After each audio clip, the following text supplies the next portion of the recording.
ဘာကြီးဆုံးဗဟေတိနာစကားမြင်းကြောင်းများပြည်သူနိုင်ငံရဲ့6တွေ့တဲ့နာစကားတဲကန်နာရတဲ့မှာလွန်ခဲ့တဲ့နှစ်ပေါင်း2000ကျော်ကလေးကရှိနေခဲ့တဲ့ထူးဆန်းတဲ့မြင်းကြောင်းကြီးတွေရှိနေပါတယ်။ဒါတွေကိုမြေပြင်ပေါ်မှာရိုက်ကြည့်ရင်ဘာမှမသိရပေမဲ့ကောင်းကင်ရံကနေကြည့်လိုက်ရင်တော့အံ့ဩစရာကောင်းတဲ့ရုပ်ပုံတွေကိုမြင်တွေ့ရမှာပါ။ဒီမြင်းကြောင်းတွေကို Geoclub လို့ခေါ်ပါတယ်။အကောင်ရုပ်ပေါင်း80ကျော် geometry ပုံစံပေါင်း900ကျော်ရှိပါတယ်။ဥပမာ Hummingbird ငပုံ မြောက်ပုံ ပိတ်ငူပုံတွေဟာ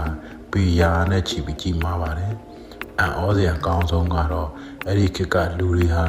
လေရင်မရှိဘဲနဲ့ဒီလောက်တိကျတဲ့ပုံစံတွေကိုဘယ်လိုများရေးဆွဲခဲ့ကြတာလဲဆိုတာပါပဲ။သိပ္ပံပညာရှင်တွေရဲ့အဆိုအရဒါတွေကိုဖန်တီးဖို့ခေတ်မီစက်ကရိယာတွေမလိုခဲ့ပါဘူး။တဲခန္ဓာရဲ့မျက်နှာပြင်ပေါ်ကအောက်ဆိုက်တက်နေတဲ့ကြောက်ခဲမဲတွေကိုဖယ်ရှားပြီးအောက်ကအယောင်ဖြောတဲ့မြေသားတွေကိုပေါ်ထုတ်လိုက်ရုံပါပဲ။ဒီဒေတာဟာမိုးလွန်နေပြီးလေငိမ့်တဲ့အတွက်ကြောင့်ဒီမြင်းချောင်းတွေဟာပျက်စီးမသွားပဲထောင်စုနှစ်ချီပြီးတည်ရှိနေတာဖြစ်ပါတယ်။ဒါကိုဘာကြောင့်ဆွဲခဲ့လဲဆိုတာနဲ့ပတ်သက်ပြီးယူဆချက်မျိုးမျိုးရှိပါတယ်။တဲ့ကောင်းကင်ကကျေသားရတွေကိုတိုက်တာဖို့နဲ့နဖျားတွေကောင်းကင်ကနေမြင်နိုင်ဖို့နဲ့မိုးရွာစေဖို့စူတောင်းတဲ့လမ်းကြောင်းတွေအဖြစ်ရှိပါတယ်။တော့မြေအောက်ရေစီးစင်းရလမ်းကြောင်းတွေကိုမှတ်သားဖို့